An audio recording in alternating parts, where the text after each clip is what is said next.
the head of government in Austria. Monsieur Jan Zahradil, 3 minutes. Dziękuję, panie przewodniczący. Thank you, Mr. President. Ladies and gentlemen, I have no intention whatsoever to interfere in the domestic politics of Ireland. It is up to the Irish government to put matters to the vote as many times as it wants to. I respect the result of the referendum, just as I respected the result of last year's referendum, which actually went the other way. I don't know which result is the more valid. Perhaps our Irish colleagues could give us some advice on that. The only thing I can really say is how this is seen from outside. The whole Lisbon Treaty ratification process, unfortunately, is pretty appalling seen from outside.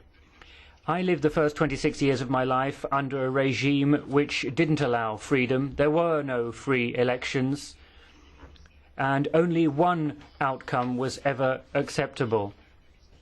I very much fear that in this chamber and elsewhere in the European Union, there are many people who think that the only acceptable answer to in a Lisbon Treaty referendum is yes. They will not accept any other possibility.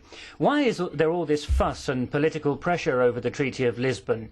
Without that treaty, the European Union would not fall apart, it would not collapse, it would carry on the basis of existing treaties.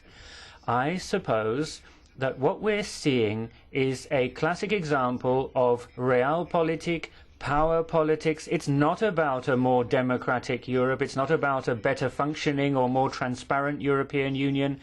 Yet again, it is a new definition of power politics in the European Union. I'm not bitter. I've been in politics for many years. I know what realpolitik is, but we shouldn't lie in each other's faces. Who gains from the Treaty of Lisbon? The European Commission. I'm not surprised the European Commission is a major advocate. The European Parliament stands to gain, so I'm not surprised that many members of this House are advocates of the treaty, and also a number of powerful states and federalists across the political groups in the European People's Party, in the Party of European Socialists or the European Liberal Party will all stand to benefit.